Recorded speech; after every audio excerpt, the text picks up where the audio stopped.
You hear this one a lot. Science has proven evolution, therefore evolution is true. Since evolution is true and Christians don't believe it, then Christians don't believe science and they aren't rational people.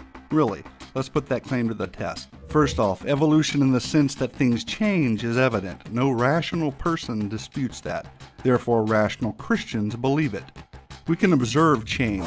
But evolution in the sense that life came from non-life and then that life began to randomly generate new genetic information and over time it eventually produced humans is something entirely different and something that quite honestly doesn't hold up against science. In other words, evolution in the sense of molecules to man is not scientifically plausible and therefore should not be viewed as scientific fact. Quite honestly, it is in great opposition to science, that is, observational science, the kind of science we can test and repeat and use our five senses to understand. Science demonstrates that over time, living organisms lose genetic information. They don't gain it. That same science demonstrates that life doesn't arise from non-life. Follow along if you would. Fact 1. There is no known observable process by which new genetic information can be added to an organism's genetic code.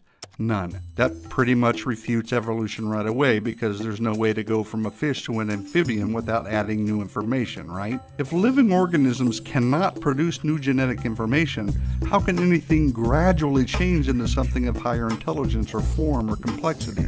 That is, how can anything evolve from an amoeba to a man without adding new genetic information? The answer, of course, is that it can't. Plain and simple. Now, some have speculated and they have imagined all kinds of things and they brought in artists to produce creative renderings based on guesses, and they have been successful in telling a very convincing story that humans evolved from ape-like creatures.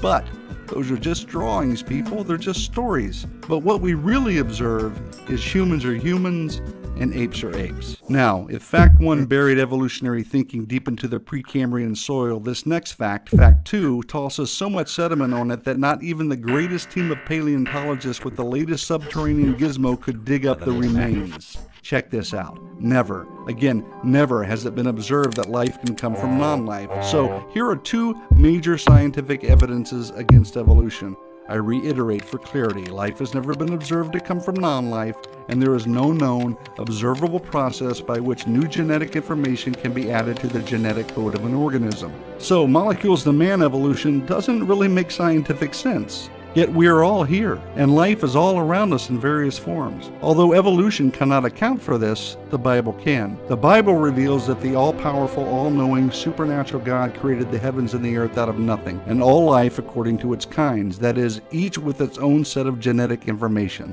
So, again, what the Bible reveals makes sense of what we see and understand. Evolution does not. Enough said.